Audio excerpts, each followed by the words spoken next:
Sénatrice Bernard. Merci, Madame la Présidente. J'ai une question pour le représentant du gouvernement au Sénat. Monsieur le sénateur Gould, la ministre Marcy Ian a annoncé qu'un montant de 1,5 million de dollars serait alloué à Fierté Canada pour financer les mesures de sécurité lors des défilés et festivals de la fierté cette année.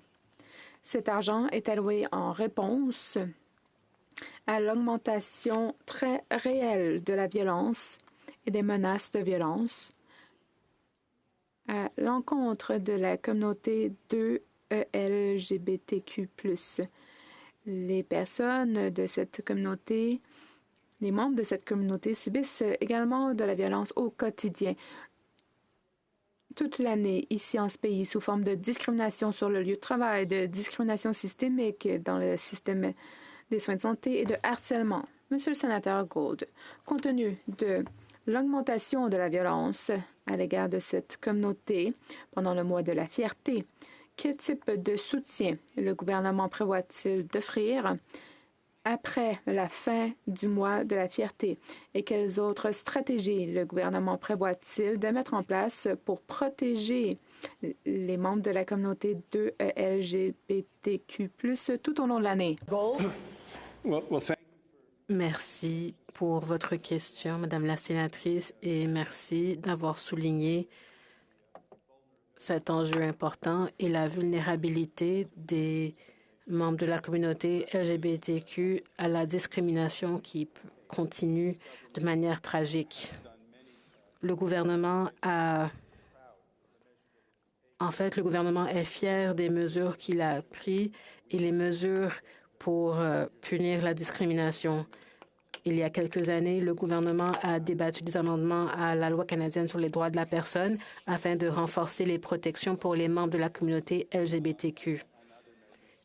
D'autres mesures sont prévues pour augmenter et améliorer les appuis et le programme des contestations judiciaires sera aussi renforcé pour enquêter sur les empiètements sur les droits de la personne. Ainsi, les personnes qui n'en auraient pas autrement les moyens peuvent maintenant faire des contestations judiciaires. Ce travail ne finira jamais et il faudra toujours en faire davantage pour que tous les Canadiens puissent vivre avec tout le respect et toute la dignité à laquelle ils ont droit, quelle que soit leur orientation sexuelle ou leur genre, et quel que soit le style de vie qu'ils choisissent. Le gouvernement est fier d'appuyer les membres de la communauté LGBTQ et les gestes valent beaucoup plus que les actions, donc nos actions vont continuer. Sénatrice Bernard, merci. J'ai une autre question. Tel que mentionné, les changements se font sous différentes formes.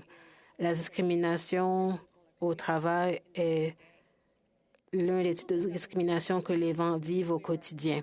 Alors, quand est-ce que le gouvernement ajoutera les personnes allosexuelles et trans à la loi canadienne sur l'équité? C'est une mesure très spécifique que le gouvernement pourrait prendre.